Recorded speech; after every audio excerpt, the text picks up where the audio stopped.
উদ্বোধনের পর স্বাস্থ্য বিভাগ ও পরিবার পরিকল্পনা বিভাগের টানাটানিতে বন্ধ হওয়ার পথে কুষ্টিয়ার কুমারখালী উপজেলার যদুবয়রা ইউনিয়ন স্বাস্থ্য ও পরিবার পরিকল্পনা কেন্দ্র। ভবনটির মালিকানা নিয়ে সৃষ্ট দ্বন্দ্বে দেয়া হয়নি লোকবল নিয়োগ। ফলে ১.৫ কোটি টাকা ব্যয়ে নির্মিত ভবনটি কোনো কাজেই আসছে না। কুষ্টিয়ার কুমারখালী উপজেলার যদুবয়রা ইউনিয়ন স্বাস্থ্য ও পরিবার পরিকল্পনা কেন্দ্রের নতুন ভবন। বেশিরভাগ কক্ষে তালা। পরিবার পরিকল্পনা বিভাগে একজন আয়া দিয়ে চলছে কার্যক্রম, আর স্বাস্থ্য বিভাগ একজন স্বাস্থ্য সহকারী। 11 জন পোস্টিং আছে আপনার, লোক আছে আপনার এখন 2 জন। এখানে তো কখনো বড় ডাক্তার দেখি নাই। ভবনটির নিচতলায় প্রসূতিদের চিকিৎসার জন্য মেডিকেল অফিসার সহ সব মিলিয়ে প্রায় 8 জনের পদ থাকলেও বাস্তবে শূন্য। অর্গানোগ্রাম অনুযায়ী তো প্রতিটা রুমে তো একটা দেওয়া আছে কে কোন পোস্টে কাজ করছে, ঠিক আছে, কিন্তু আসলে যে এখানে কোনো পোস্ট নাই, থাকতে পারে এটা আমার কর্মকর্তা বলতে পারবে, কিন্তু আমার জানা নাই। ওই মাসে একদিন ভিজিটার আসে।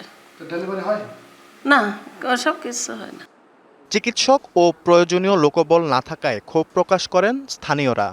গর্ভবতী মা সকল আছে, তারা কোনো চিকিৎসা পাচ্ছে না। ডেলিভারি হয় যে সেই রুম আছে, সে বেড আছে, সমস্ত কিছু আছে, থাকার পরেও তারা সেই সেবাটা পাচ্ছে না।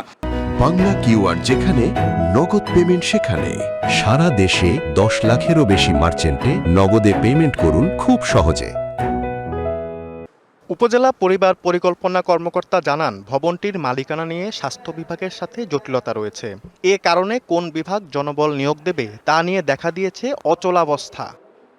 ওনাদের সাইড থেকে এসএসসিএমও, মিডওয়াইফ সহ বেশ কিছু ফার্মাসিস্ট সহ বেশ কিছু পদ আছে, আর আমাদের দিক থেকে একজন থাকার কথা, ফ্যামিলি ওয়েলফেয়ার ভিজিটর থাকার কথা, আয়া থাকার কথা। আমাদের যেহেতু এখন লোকবলের স্বল্পতা, এই জন্য ওখানে এখন লোকবল নেই। তবে সমস্যা সমাধানের চেষ্টা চলছে বলে জানান জেলা সিভিল সার্জন। এখানে আমাদের একজন মেডিকেল অ্যাসিস্ট্যান্ট ডেপুটেশন কাজ করছে, তবে প্রজেক্টটা শেষ হয়ে গেছে। চেপে আসছিল, সবাইকে অবহিত করলো প্রজেক্টটা শেষ। এখন পরবর্তীতে করণীয় কি, যেহেতু প্রজেক্ট শেষ, তাদের কি করণীয় আছে, তারা কোনো ম্যান পাওয়ার দিতে পারবে কিনা।